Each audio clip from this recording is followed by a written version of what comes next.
Good evening and welcome to Smarta's first evening webinar. You'll have to pardon me, I've got a bit of reverb at the moment. I'm joined by Smarta COO, Matt Thomas, and Philippa Askham, founder of Sweetpea Pantry.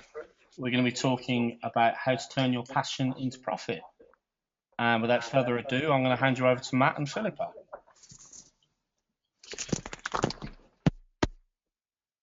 Thanks for joining us. As Daniel said, really excited about this evening's webinar, and really excited to have Philippa here with us, who's running a great business, and really just looking forward to talking to her about how she's established a business, grown it, how she's accessed the finance that she has to get started, and really just kind of pick her brains really, and then in any way that I can help chip in and inform the conversation, especially around startup loans and how anybody who's joining us this evening may be able to access it as well.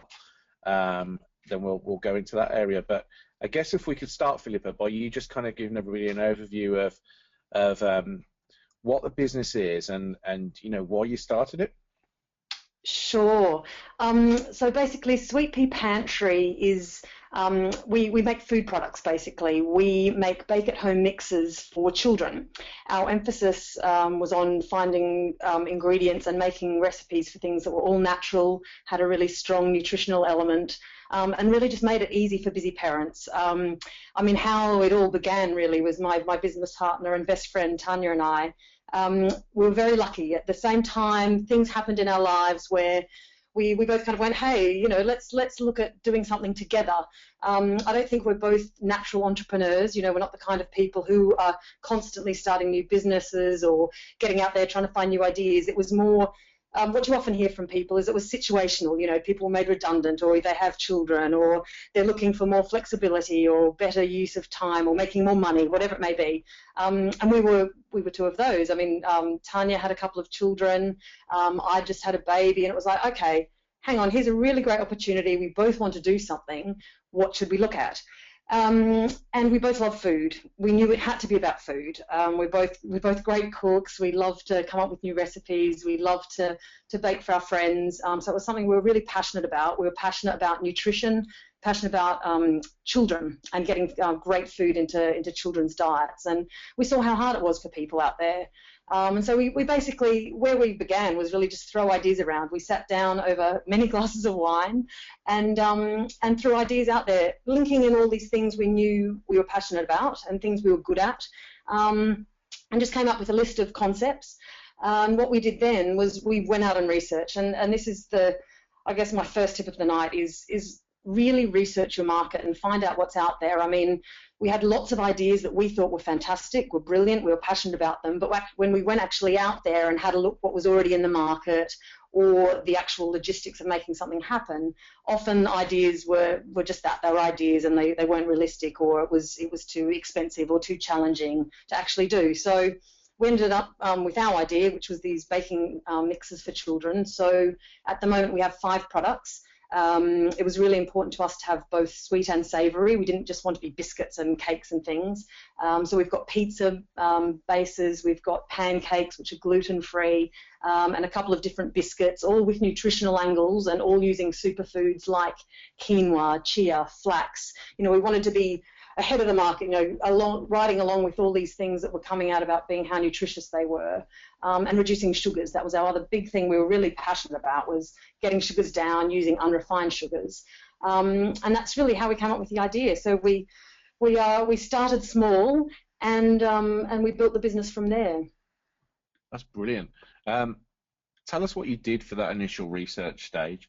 So, I guess it'd be interesting to know the stages that you went through when you were formulating that idea. So you knew you were going to do something with food, but what was the first idea that you had, and what impacted the first level of research that you had make? I mean, it'd be great to hear how the idea pivoted over a month or so. Yep, absolutely. And I guess that's a key point. It did pivot, it changed. I mean, daily our little angles were switching around as we spoke to people. A couple of key things we did was we started talking about it. I mean, that sounds so obvious, but actually when you're first thinking of ideas, you're kind of scared to talk about them. You're scared, I don't know, either that people will steal your idea or that people will think it's silly. But that's it, just start talking. And we started chatting to people in the industry. We may not have known people directly, but you've just got to get a bit ballsy actually and start talking to other brands, find out what they did. We talked to our target market. I mean, that's the first thing we did really was chatting to parents. So we chatted to mums and dads. We found out what it was they needed. How could we help? How could we make their lives easier?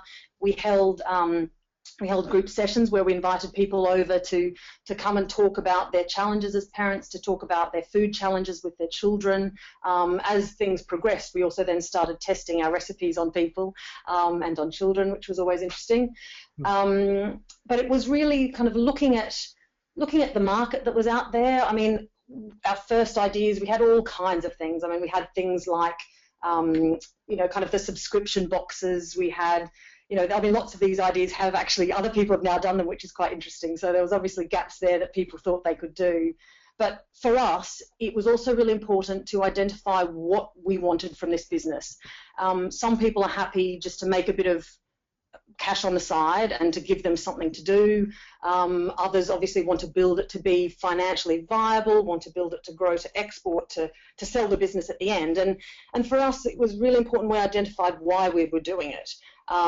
So we kind of identified it had to do with food, it had to be flexible, we had to start with minimal funding. We didn't have a lot of money to throw at this. So the idea had to be small, scalable, but we also wanted to make a brand, a food brand, and we wanted to make a business that down the track we can develop and grow and export and that can be big.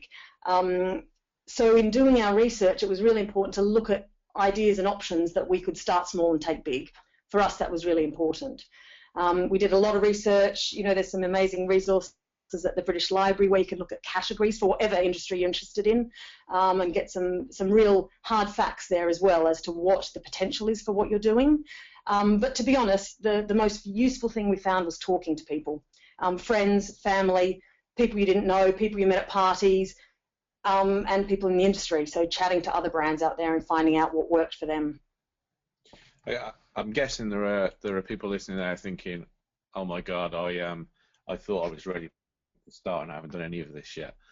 Would your advice be that they plow on, or they take a step back and do research? And we tend to meet two types of people at Smarta: those that have plowed ahead and just dived into it and sort of pivot as they go along, and those that are actually kind of procrastinate to the point where they don't actually get started. That's a really hard one, because to be honest, for us, we both, Tanya and myself, wanted to perfect what we had before we went to the market. Now, that is actually completely ridiculous, because you find once you get out there, once you launch your product, that it will change. It will change 1,000 times over, so it will never be perfect. And we did get that advice really early on from one of our mentors, Richard at Innocent, and he said, just start it. He's like, it's not going to be perfect. You just need to get out there. So we'd done a lot of research, but we were being very hesitant and procrastinating, absolutely, about getting out there, because there's a whole lot of fear, and it's pretty daunting to take your idea out there. And my advice would be absolutely that. Doesn't matter actually what stage you're at. If you feel confident and passionate in your concept, start getting it out there and keep progressing it as you go. You keep researching, keep going. I think the fact we did a lot of research in the beginning put us in a really good place to start. And that's why I would recommend doing some research definitely in your market before you go. We've got a very classic story where we had a different name to start with. I won't tell you the name because it turns out it was quite rude, but we didn't even know that until we launched this. So we called it, our original name was Giggle and Gobble, which we thought had lovely connotations of children and food and fabulous. And we did these group sessions with friends, and a few of them went, "You can't call your business that." And we're kind of like, why? And this is where the cultural thing comes into it. And we had no idea that there was a rude connotation for that. So we had to do a swift turnaround and change our name, even though we'd registered the company, we'd done artwork, everything. So, that would also be the other thing to say is, you just have to adapt. These things come up, you think you're doing brilliantly, and suddenly you realize, hang on, pull back, So yeah, just start would be my advice. Which takes us nicely on to starting. So once you decided and you'd done this research and you know when did you start? What were the first things you needed to do? And what did you need financial assistance to get started with? Yeah, I guess that is the biggest challenge anyone's going to face, to be honest, in starting a business. And it depends what industry you're in. It depends whether you're producing a product yourself, whether you're a service, what you're offering. But you need money. We had a little bit of our own to throw in, which kicked us off. But you would be money just goes so fast. We were very careful. We were very considerate about every little thing we did, and we still blew through our money faster than we thought possible. My tip would be to look at all the options out there. When we found out Smarta was doing startup loans, it was at a perfect time. We'd launched our kind of initial phase. We'd done the market testing. We got great feedback, and we'd actually just got our listing with Ocado. We'd been in to pitch to them, and then they'd said, "We love the idea. Let's go for it." And we were like, "Okay, great. Now, how do we fund making it on that scale?" It took us to a whole new level that we were just like, "Okay, great." So we came in to see Smarta about the startup loans, and then it was an absolute godsend for us. It gave us that kick of what we needed just to take us to the next level. Again, to be honest, that goes pretty fast, and we're already looking at the next stage of financing. And that's the other thing I'd say is always look forward. If you want to be a big business, you need to always be looking at that next step and keep planning towards that. But yes, so what was the first? What was the how much did you borrow from the lender, and what did you spend it on first, just so people can get in their minds if they are looking at starting a similar type of business, where that, and what do they need to spend to get started? Well, we started initially with our own funds, which were, probably about 5,000, I'd say, and that was really just to get the concept going, start getting a bit of design work done, start testing recipes, it goes very fast. With Smarta, we borrowed 10,000. And that really took us, that was linked to the Ocado listing, as in it enabled us to get new packaging done for retail, to appoint a co-packer, so someone who could pack the products for us. It enabled us to get a bit of PR help, so we had someone come in to help us with getting a bit of publicity out there to help develop the brand. Enabled us to get to a few events so we could start sampling. For a food brand, it's vital to get out there and to let as many people as possible try your product. 10,000 at the time sounded like an awful lot of money, but it is incredible when you're building a brand and you're trying to get out there that it does go fairly fast. Sure, absolutely. And did you write a business plan? Oh, absolutely. That was it was really important to us. We're both big planners, so it was actually quite easy for us to plan the business, and we actually wrote it in different stages. So we went, okay, stage 1, we'll pack the product ourselves, we'll work from home, we'll do the PR ourselves, blah, blah, blah. Stage 2, we'll get our startup loan, we'll outsource the packaging, we'll get a distributor. Stage 3, down the track, we'll do this, that, and the other. So we really structured it. We actually ended up we wrote our business plan ourselves, but then we plugged it into your business builder, actually, which was part of the startup loans process, and that was awesome. It made us realize we'd missed a couple of key things. It helped us with the financial planning as well, and with that, we kind of ended up with a document that looked really fabulous, and that, obviously we had to come up with all the content, but it just helped structure it a little more. So that was really useful, actually. Great. And so what was the purpose of the business plan for you? Was it to get the loan, or was it actually to prove the viability of the business financially for yourselves? Initially, it was for us. It was important for us to understand what we were doing and why, and to plan the future development of it. To get the loan, I think it was very important to show that. We'd showed that we thought we knew the market, we'd thought through our concepts, we knew where we were taking this. And obviously, as we grow and get bigger, we're looking for angel investment and so on. It's vital. You couldn't operate a business without a business plan. But for us, it's a working document that we use, we look back on, when challenges happen, when things come up, when you get distracted by things. It's brilliant. We check back and we go, okay, that's our aim with this business. That's where we want to grow. That's how we want to do it. And it just kind of brings you back in line a little bit. So from a personal level, it's vital. That's great. We're going to have some questions in a moment. So and Daniel's going to kind of introduce those. So I want everybody listening to kind of be entering their questions. Hopefully you already are. But this is about you. So we want you all to ask the questions that you'd like Philippa to answer. We'll plow on with a couple more because there's still lots I want to hear yet, but do make sure you're entering your questions. Philippa, you talked to us about your mentors, and I think that you've had some mentoring from Shah, the Smarta brand, but you mentioned Richard Reed as well. How do you go about landing mentors like that, and what do you look to get from the sessions? And actually, this is one of the reasons why we wanted to go with Smarta on the Smart Up loans was actually the mentorship. I mean, for us, I mean, the money was vital. We couldn't have grown without it. But to have a mentor in the package, I mean, that was the winner for us. That's what made it a no-brainer for us to come along with Smarta. And we have been lucky enough to get to chat to Shah, and who's amazing and has given such great tips. I mean, we have been mentored by some incredible people along the way. As I mentioned earlier, we started talking a lot about what we did, and it's amazing how many people pop up saying, well, I've got a friend who's done this, or I've got a friend who's brilliant at this, or oh, you wouldn't believe this person. And a lot of our mentors actually came up through connections. We were very lucky to get some time with Richard at Innocent because I used to live with his sister. You wouldn't have ever thought that would come about. We had Louise from T-Pigs, who's another spectacular brand who's done something pretty wonderful, and she was a friend of a friend. We've also worked with Lily from Detox Kitchen through Smarta again. She was another mentor that we've worked with, and they're all different. Some people we've had an hour session with, and we've just been picking their brains. They've been looking at what we're planning on doing, giving tips. Some people we have a structured program where we chat monthly to get input, and it's really up to you. As some people don't like talking about what they do, but from our perspective, it is invaluable. And the amount of people that say, "I know someone who can do blah," and it has led somewhere. They know buyers in Selfridges, or they know someone who's an expert in finance who can help you out with this aspect of your business. And I would honestly say to anyone, just start talking to people. What we've found is people want to help you.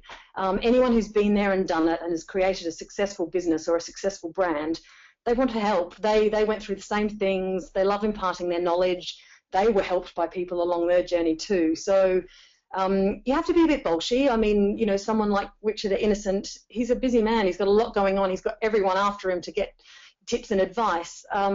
But you have to be strong and bolshy, and you have to pitch yourself, and you have to convince them that their time is worth giving you. It's worth giving you that time. But you'll be surprised how approachable people are and how much they want to help. Absolutely. In terms of approaching people, how on earth do you get? How do you get a place with? How do you get a booking with someone like Ocado or some of the other brands that you've been working with? What was the process in getting them on board? Again, it is really pitching yourself. Ocado was a very easy. We were lucky. They had a gap in what they were looking for, and it happened to be what we could provide. So in that scenario, we got a meeting just through someone gave us a contact. It was just a friend of a friend said, well, I know someone who works at Ocado. Here's their details. We got a meeting with them, went in and pitched. They went, perfect, this is what we need, off we go. It's not always that easy. A lot of buyers especially are busy people. We can't believe the amount of times you'll email, call, chase, you finally get hold of them, they say, perfect, this is what we want, we've been looking for this. And it's like, well, I've called you 20 times, but it's just the nature of business. You have to be persistent. I think initially Tanya and I were quite, we haven't heard back from them, we'll let it go. Don't. If you honestly believe that you can serve a purpose for them in your business, whatever it may be, and that you can provide a service or a product that will help them in their job, be persistent. Keep on it. We've just been lucky enough to get a listing that took probably 3 months to get. It was just constant calling, emailing. Be original. Don't always send the same information. Come up with new ideas to contact people. Come up with trends or statistics, and this is where your brand plan comes in handy. You can pull something out of there and throw it at someone that you're interested in working with, and give them a new reason to give you a bit of attention. Yeah, I was going to say, how did you manage to get them to sit up and take attention? So obviously it's the persistence and the boldness of going in there and doing it. But can you tell us kind of some of the lessons you learned about the actual pitch? What do they want to see? And how do you differentiate yourself from all of those that ultimately get rejected? Yep, it comes back again to research, I think. It's research that you know your market, but it's also research that you're looking at what they need. I mean, there's no point just yelling your story at someone. You need to understand what they're looking for. So you need to understand. So for us, it's fairly simple for us in a way, as in often you can go into a store and see what they have available. So you can see what they have in store, you can see where there might be a gap, and then you have lots of reasons to approach them. If you're just approaching them with a, we're fabulous, we're great, here we are, it's not going to get you anywhere. So for us, the key in pitching is really understanding the market overall plus the needs of that buyer or that store or whatever it may be. So it's about listening, really. It's about hearing what they want and then trying to match your product with them. And when you're agreeing commercials with them, obviously as a new business and taking on I guess a commercial deal where they've got everything to lose and you've got everything to gain, to what degree do you have to kind of back down in commercials? Were you forthright and then, or were you forced to negotiate, or? We've had a real mix of experiences actually. We've been very lucky, as in a lot of times it has suited us what they've offered. But you're absolutely right. I mean, as a new brand that is just beginning, people like Ocado or the supermarkets or the Selfridges, Harvey Nichols of the world, you want to be in them desperately because even, for positioning, if nothing else. So they do hold a lot of the cards, but you can't forget that you're also offering them something. And we had some great stories, like with T-Pigs, for example, who told us where they'd pitch at Tesco. Oh, they never pitched at Tesco. They were pitching at all the other supermarkets. And in the end, Tesco came to them, because they'd established themselves actually as, they'd never gone to them. So they became kind of this tempting, elusive brand that other people wanted. And that's kind of what you need to do, is you need to be there and be available, but not be throwing yourself out on the mat. You have to know how low you'll go on pricing, and you can't go below that. There's no point you being in this business unless you can make some money in the end. Otherwise it is just an expensive hobby, as everyone says. So, you have to know where you can go with pricing. Some customers you will, have to go a little bit further than what you would like. But if it's going to do your brand or your business overall some good, or some profiling or some positioning, then you do have to do it. But just be certain between yourself and your business partners of what you can do. You need to know how far you can go on things like commercials, because the big companies do have terms that often won't suit small businesses. And some of that you just have to take. There's not a lot you can do, but there's no harm in also negotiating as well. I mean, on some things we have said, we can't do that. Can you be any more flexible on things? You usually have to give somewhere else, as that's what negotiation is. You give a little bit here, you take a little bit there, but be certain in how far you'll go, really. And how about logistics? So, how have you had to scale? So you've done amazingly well in terms of securing these contracts and getting the brand into the right stores. But were you ready for that from the back end and operational side of the business? What have you had to do to meet that demand and scale? Oh, and this is probably the hardest bit. You have this wonderful idea, you can see it is all there, you've produced this brilliant product, and it is logistics and scalability is a challenge, I think, for anyone in any industry. If you're in a service industry, it's only you, and how do you kind of get yourself out of it and make other people do the work and you still make the money? In our industry, it is so challenging, and that's probably where we had some of our biggest challenges, was going from kind of packing it on a small scale to having to find a manufacturer. I mean, my background is in wine, Tanya's is in hotels. We're both very good at our jobs, but we've never had to go and find manufacturers, So there's all these challenges with your own business where you've never kind of even thought about it. But again, I think we planned it a bit in the brand plan, so we knew at different stages, if we grew, what we had to do in every aspect of the business, in finance, in logistics, in distribution, in production, what we had to do at each stage. So we had to go out and find a manufacturer who could pack small volumes, because we couldn't do big volumes. And I must have spoken to 30, 40 manufacturers before we found someone who was willing to work with us at the small volumes we were at the time. And same with distribution. I mean, you can't store it in a storeroom anymore. You have to have someone who will deliver it for you. And this is where mentors came into it. We had some people going, okay, this is who we use, they're brilliant, go and chat to them. And it gives you an in instead of trying to research on Google, who the best distributors are. You have to rely on the advice of other people out there who've been there and done it and who can recommend. And you'd be surprised who you meet at various events or through your mentors who will give you that advice. We spoke to our food scientist is this spectacular lady who we met at an event, at a networking event. We were doing it all by ourselves. We met her. She ended up hooking us up with a fantastic manufacturer. She had a friend who helped us with distribution. I mean, it rolls on. So I guess I would say be really aware of the challenges of growth, because they are challenges. It's wonderful to start scoring these contracts, as you say, but you do have to know you can actually pull through and realise them and make them work. If that's been the challenge, we love to hear the disaster stories here. So everything is really impressive. But what have you learnt most? So any almighty cock-ups along the way that you can share with us and hopefully prevent anyone else making? Well, other than the name, the questionable name, God, I mean, they're daily. I can honestly, there's dips. There's dips. Well, everyone that has their own business knows about dips, and I mean, we haven't had any major stuff-ups. I think things have gone wrong, and at the time they seem disastrous. When you're so caught up in your business, and when it's you and it's your idea and it's your product, you're very, very connected and very close to it, very passionate about it, and even the smallest things feel like an absolute disaster.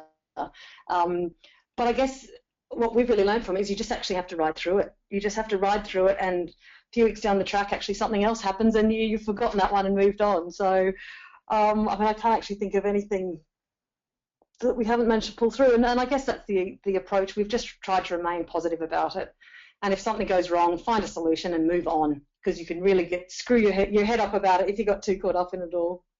Yeah, absolutely. I'll let you off there. Thanks. What have you learned about yourselves? So what do you know about yourselves now in terms of, I guess, what you're good at and where your strengths are, and maybe where you'll need to bring people into the business because it's perhaps not where your strengths are. And are you glad that you did this? Gosh, well, to answer that one first, absolutely. Wouldn't have it any other way. There are moments, definitely, where the two of us sit there and go, what were we thinking about even making this happen? But then you have a major win, and it is funny. It goes in cycles, and you'll have these horrible days where no one gets back to you, nothing's working. And then the next day, all of a sudden, a journalist will contact you, a new customer will contact you, and you just have to swing with it. Wouldn't have done it any other way.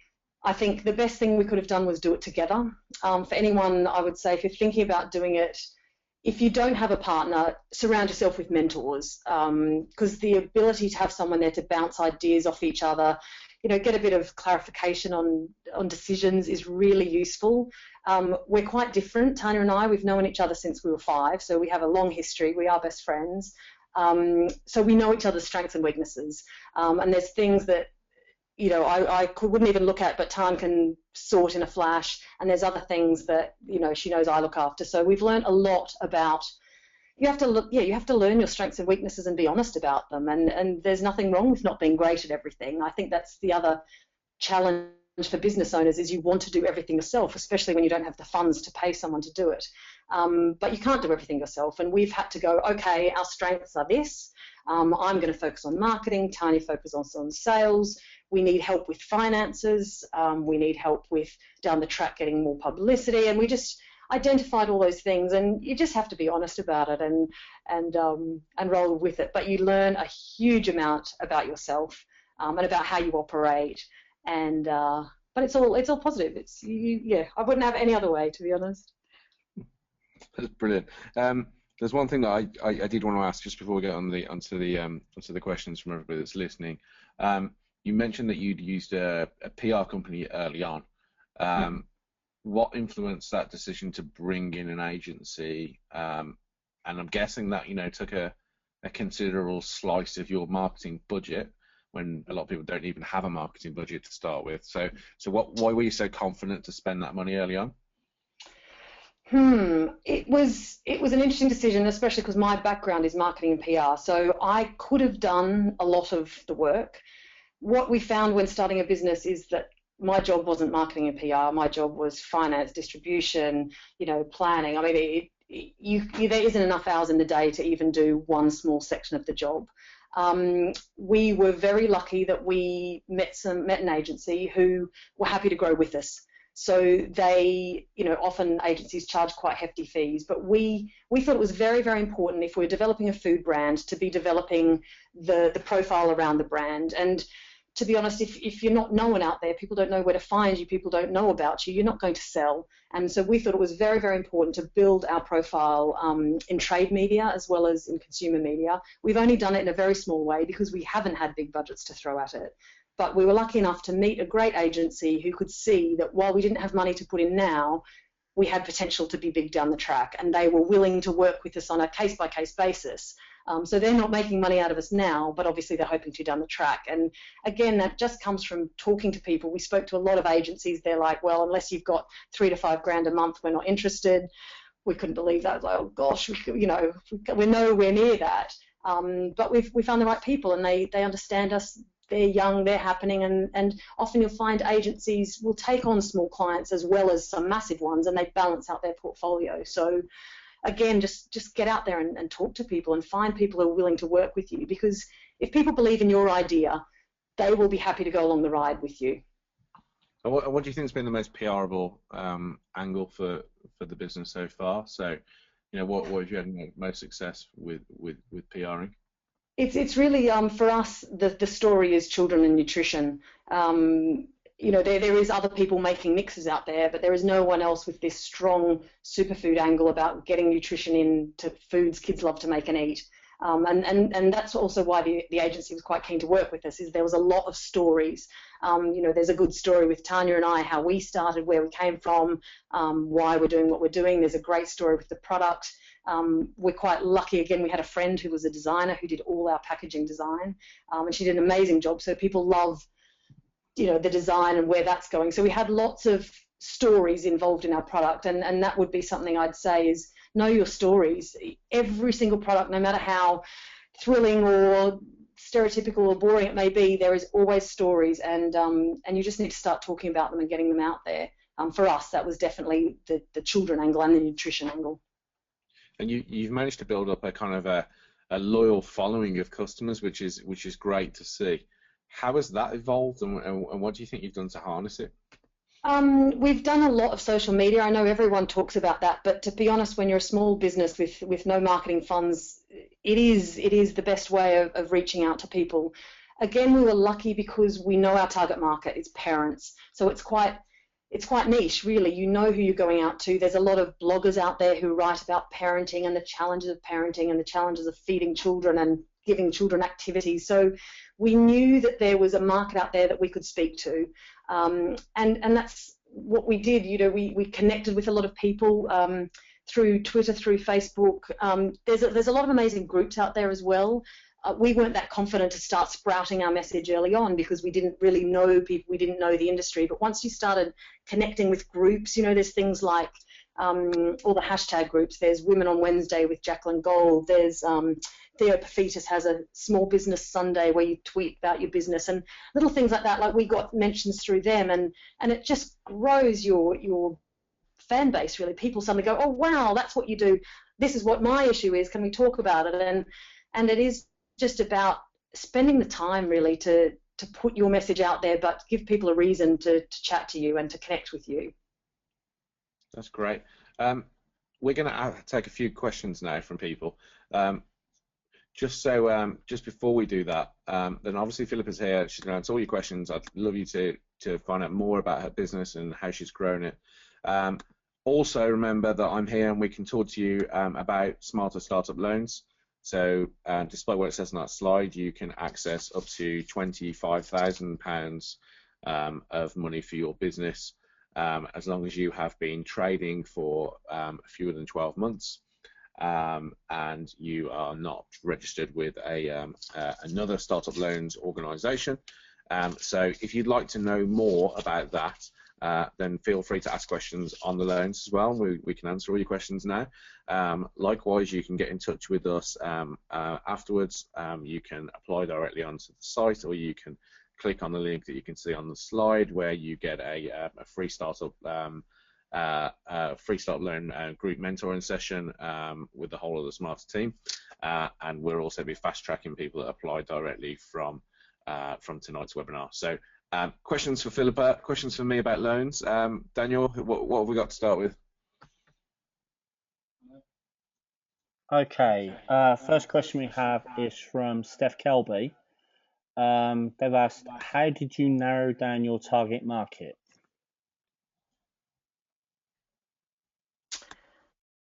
Well, we knew, I guess for us, we knew what we wanted to do in terms of we wanted to be about food and we wanted to be about children. So for us, actually, our target market was narrowed down pretty much by those definitions of what we wanted to be involved in. I guess that is really key, actually, is to work out what your target market is. Everyone kept saying to us, be niche. You know, you can make a product that appeals to everyone, but actually you end up appealing to no one. So you know, for us, it was actually very clear for us, based on our passions and based on what we wanted to achieve. But it is vital to figure out your target market. Would you say that there was a lot of research needed to do that as well, to find the people that wanted to buy your products? Did you use social media or anything like that to try and, you know, narrow focus who you were going to sell your product to? Yeah, definitely. I mean, we sold directly on our own website, which was kind of our testing period of getting our products out there and seeing the response. But it's actually really challenging to get that awareness out there. Yes, we use social media, definitely. We were really hot on that. But the other thing we found extremely useful was to access people who are already doing selling out there. So for us, you know, there's some great sites, like obviously not on the high street, everyone knows. There's also, for us, there was food-specific sites. So people like Yumble's parenting gift sites like Dorothy and Theodore, they sell a whole range of products. They never actually take the products on. They are just the portal to sell your products out there, and then you still have to send them out to the customers. Now, they've been brilliant. I mean, I think in most industries you'll find there's a lot of businesses popping up there that want to be the seller for whatever theme it may be, whether it be food or parenting or gifts or whatever it may be. So find those. I would say that's a really good way to get to your target market as well. So essentially, it's not just about just hitting Twitter or Facebook or anything like that. It's actually looking for websites that, as you say, act as portals. Almost, I've known people who've gone out on the streets as well to sell their wares, to get people to try them, just to get the brand out there. Yeah, I actually, that is something that is for a food brand, and I guess probably for a lot of other brands too, getting it into the hands of people is so important. We did a lot of events. That was another thing we did that didn't cost us too much money because we didn't have it, but it is just about, we did school events, we did, you know, kind of local food markets. We also did bigger ones like Jamie Oliver's Big Feastival, but just to get a sample of your product, whatever it may be, into people's hands makes all the difference, because you might have a great website, but it doesn't mean people are going to come and buy from you. You might tweet a lot, it doesn't mean people are going to come and buy from you. You've got to kind of have a multi approach, and you do have to kind of do a bit of walking the pavement and flogging the product. You know, you believe so much in your product, you imagine everyone wants it, but you really do have to get it in their hands first for them to realize how amazing it is too. Okay. Second question has come from M. Askew. They've said, I currently work on my own. It's lonely, overwhelming, and I need support. How can I go about finding people that I trust? For example, social media experts, marketing gurus, admin whiz, etc. There are so many people out there that you can tap into, and I think it's the same for a lot of people working on their own. As I said, I'm so grateful I have a partner, because I think I would go a little bit stir crazy doing it all by myself. There is a huge amount of people out there and a huge amount of resource. I don't know whether I think it was Emma wants to drop me an email or tweet me or something, but I can give you a whole list of people that are happy to help. There are people on Twitter that you can connect with. Like we mentioned, if you go down something like the Smarta startup loans, you get a mentor, and that is, I mean, it's invaluable. Like I said, to us it was more important, or as important as the money. And meet other brands. That's the other thing we've done a lot of, is whatever your industry, try and kind of connect with like-minded brands, that you're not competitors, but you have the same kind of philosophy or the same ethos, and just start up a little conversation. It can be on Twitter, it can be on email, but it just makes you feel a bit more connected. But I'd be happy to give some contacts there if needed. Do you want to give your Twitter handle a shout out so that people know where you are on Twitter, for instance? Absolutely. So our Twitter handle is at Sweetpea Pantry. Okay. Well, one of the other things I thought about when I saw this question was you talked about networking events. Now, we Smarta hold events on a monthly basis. We had our first Startup Loans event last week, or I think it was last week, might have been the week before. They all seem to have run together recently. But I know we've got one as well on the 21st, which is going to be about conquering your fear factor. Did you find networking events good for meeting like-minded people to share ideas as well as mentors? Yeah, very much so. Again, especially when we first started and we didn't feel overly confident about everything, it really helps just to touch base with people. We went to a lot of Smarta events as well. Especially if you're a woman, there's a lot of great events. There's an awesome company called HubDot that arrange kind of. They're not. I mean, everyone hates networking. I hate networking, but you do need to do it, and actually, you need to step out of this mindset that it's networking and actually just go along and talk to people and have a good time learning about what they do. And it's amazing who you meet. I would highly recommend just, now we find actually we don't have as much time as we used to do that, but we're also kind of on a different path now in a way. But especially when you're starting up, go to as many events as you can, because you not only learn from the speakers, but you then also connect with people around you, have a glass of wine, have a chat to people. You never know who you might meet. On that thought, the next Smarter event's actually next Tuesday at Prospero House, which is next to Borough Tube Station, if I remember rightly. It's going to be about digital marketing. In the recording, in the post email that I send out to everyone with the recording, I'll put a link in that email into how to get a ticket for that event. But if you're not based in London, we're also live streaming this one, so it's going to be, you'll be able to watch it online, much like this, but with a camera, and you'll be able to ask questions of the panel. If you can make it down there, I really do suggest it, because one of the things I've noticed is that whilst you've got a great panel discussion, is afterwards there's a networking bit, and the panelists will talk to you. They will answer your questions, your personal specific questions. And if you're kind of stuck with something, sometimes all it needs is that little bit of impetus, that little idea, just to get you going again, just to push forwards. We've got another question here from Anna Marie Gwyneth. Philippa, how did you set up your group discussions, and how did you get the word out to your target market? We were quite lucky, as in we were also the target market. So Tanya and I were both parents. We knew people through school or friends that were also the target market. So we had a lot of group sessions where we asked friends, they asked friends, they asked friends, and we ended up with actually quite a big group of people we didn't know, but it was all through connections. I can imagine it's a bit more challenging when you can't rely on something as simply as we're a parent and these are our friends. So I know there's companies that you can do it through, but obviously that's an expense, and when you're starting up, that's probably not something you want to spend money on. I guess possibly through networking as well. At some of these events, you can put feelers out as to what people are doing and how they're doing it too.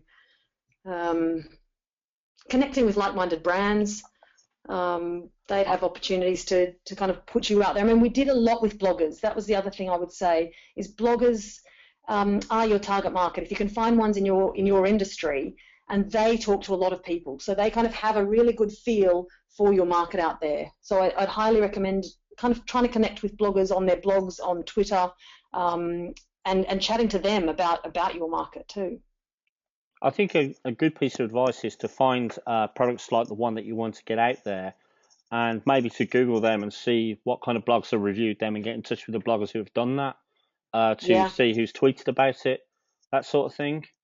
I think it's also social networking like LinkedIn can be really good, because there's not just like connections, there's groups on LinkedIn if you're that are for like-minded kinds of business. Meetup.com as well is another one that I think is a little bit less well known, but does something similar.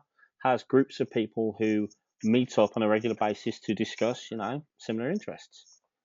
And you're absolutely right. On the LinkedIn side, there's some brilliant groups. I've only recently been tapping into those, but there are groups of people who all want to talk about the same things you want to. Okay, our next question is actually from Matt. It says, Matt, you said we would need to be trading for at least 12 months. Is that for the 25,000? And if you're entitled to 10,000, could you apply for the 25,000 if you needed to expand after the period stated? Okay, so yes, so you can borrow up to 25,000. The government needs to ensure that not everybody's going for 25,000. I guess the pot may run dry, and I'll probably get told off for saying that. But essentially, we can advertise up to 10,000. You can apply for 25,000. You can you'll probably come under greater scrutiny, and you'll obviously be able to you'll obviously need to show that you can make those repayments. But we can work with you to outline that and really work with you to ensure that your business plan and your personal finances are robust enough to meet the requirements of a loan of that size. For the 25,000, it often helps if you're a partnership, so that you can share the burden with your partner. Remember, this is a personal loan that is unsecured, and so if you were both to take 12,500, it would be a lot easier. You are able to take a top-up loan, so you can take, say, 10,000 to start with, and then borrow an additional amount after a period of time. You do have to reapply, so you would be asked to prove that you are demonstrating close to the growth that you would originally put in your proposal. But what I would say around all of say to anybody who's looking to apply for the government startup loan scheme, whether it's through Smarta or anybody else, is that to just really remember that this is a scheme that's set up by government to assist people to start and grow businesses that don't necessarily qualify for business lending. Business banking lending. So, the criteria is that you need to be able to demonstrate that you can repay it and that you have a robust business plan, and that you can show that you are able to make repayments and have some revenues and some profit coming through. But the government it's launched this scheme specifically to help small businesses that don't necessarily have security and don't necessarily qualify for business banking. So, does that answer the question, Daniel? Did I miss anything out? I don't think it's missed anything out per se. I think it'd be interesting to talk about. I think a lot of people, there seems to be this perception that when you apply for a Smarta startup loan, you need to have all your paperwork perfectly in place. You need to have your business plan perfectly in place. Is that the case? No, not at all. I mean, when you go onto the online to the Smarta loans website, you put in your information through on the application. All that does is send your basic information through to us, so that the team here can start working with you. One of the things that we pride ourselves on is to help you get to readiness for and to the level and requirements that you need to get the loan.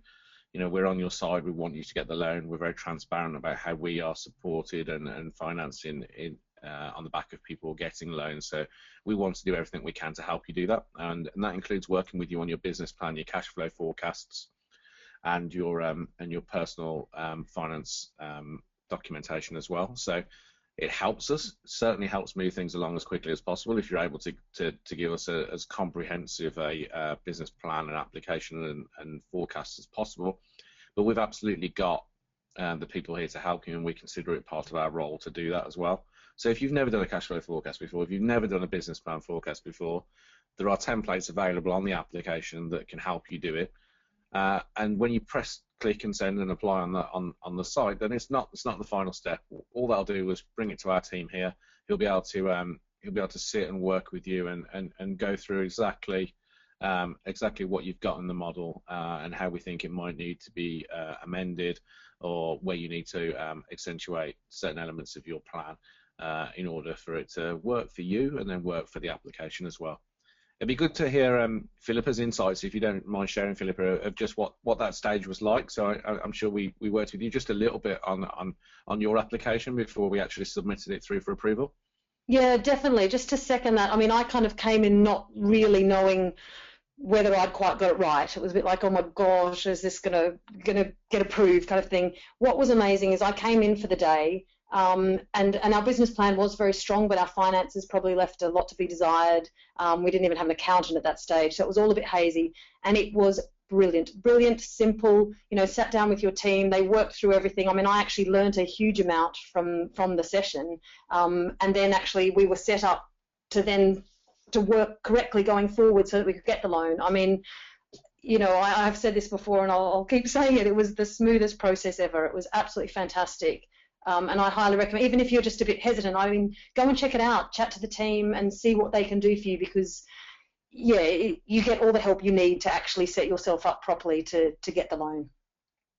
Absolutely, that's great. And, you know, sounds like we've set you up to say that, but we absolutely didn't. You know, No. one of the things that we're priding ourselves on, well, two of the things that we're priding ourselves on is customer support, getting you in the position where you can absolutely feel like you're learning and moving forward your business application and process and plan, and then on the quality of the mentoring you get off the back of it as well. So, you know, Smarta is very much about supporting small businesses and making life easier for people to run their businesses so that they can focus on what they're really good at. And quite often it's not the operational management side of the business, it's whatever the business does. And for us, that's a straight translation to when it comes to loans. So we want to hear what you're passionate about, what your business is going to do, and give us as much information as you can, and we'll help you format it in a way that makes it meet the eligibility and criteria set for to access the finance, and in the majority of cases then we can get that through, providing you are eligible and do meet that criteria. Daniel, do we have anyone else, or are we kind of ready to wrap up?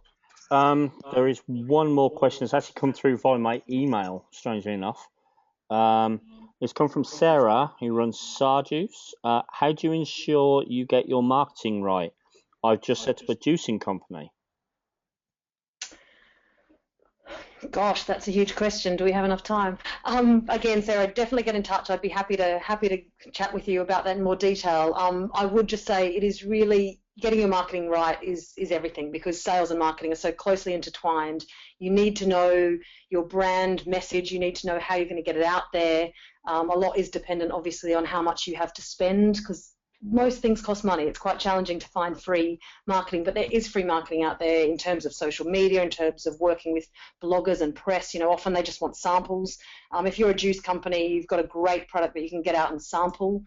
You're probably also very on trend with lots of nutritional talk at the moment if you're doing some kind of raw juices and so on. So marketing is so vital, and it does help you build your sales on the back of it. So I'd really look at trends that are out there. I'd look at bloggers and people who are influential in your industry and try and tap into them and what they're doing as well.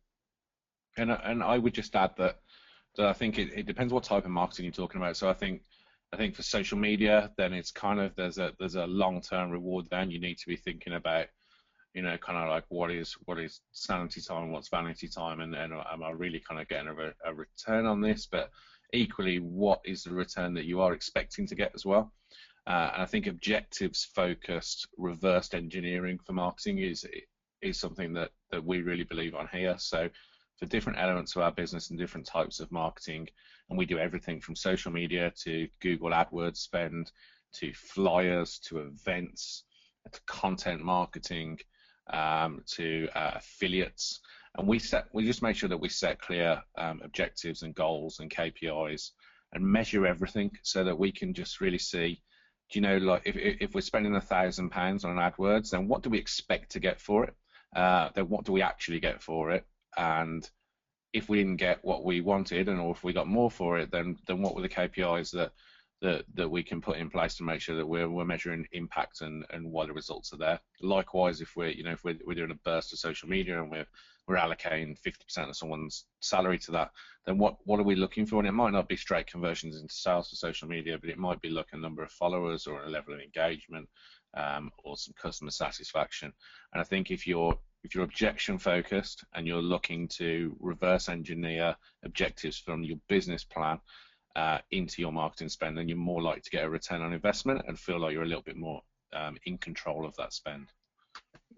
And the other thing I would just add to that is prioritizing as well. I mean, if it is just you doing all the work, you can't do everything. You know, it would be fabulous to be able to throw, you know, a lot of money or a lot of time at various things when it comes to marketing, but you just have to be selective and have a think about what would work best for your brand, whether it's brand awareness you're after or whether it's direct sales, as Matt was talking about, and just prioritize and work through them as and when you can, really. That's great. I think that we are up for time. So, Philippa, a personal thanks from me and a personal thanks to everybody that's signed in. I'm just going to let Daniel wrap up, but I really enjoyed this and I hope you all did too. Thank you. Thanks, Matt. Thanks, Philippa. Thanks, Matt. Just to wrap up, there will be an email sent out to you guys. Everyone who registered for the webinar will receive an email tomorrow once it's uploaded and edited of the webinar itself, the recording. We've got a Startup Loans event coming up on the 21st of August, How to Conquer the Fear Factor. I don't think the venue has quite been confirmed, but as soon as it has been, there will be an email going out to you guys. Maybe you want to come along, meet the team, apply for a loan, see what we're all about. We've also got an event coming up here in Croydon on the 28th. Again, venue to be confirmed. And I think the topic of that one's to be confirmed as well. But that'll be a similar sort of thing where you'll be able to come. There'll be a panel of guests who'll explain, you know, he'll give you their expert advice, but you'll also be able to meet the team, be able to maybe talk about your own loan application. We might be able to help push that forwards. I'm going to put up the slide again briefly, just as we're closing. If you register for a loan from the link in the slide, you can receive a free group mentoring session with the whole Smarta team. Now, isn't that wonderful? Okay, so I'll just pop that up for you now, and I think that will be it.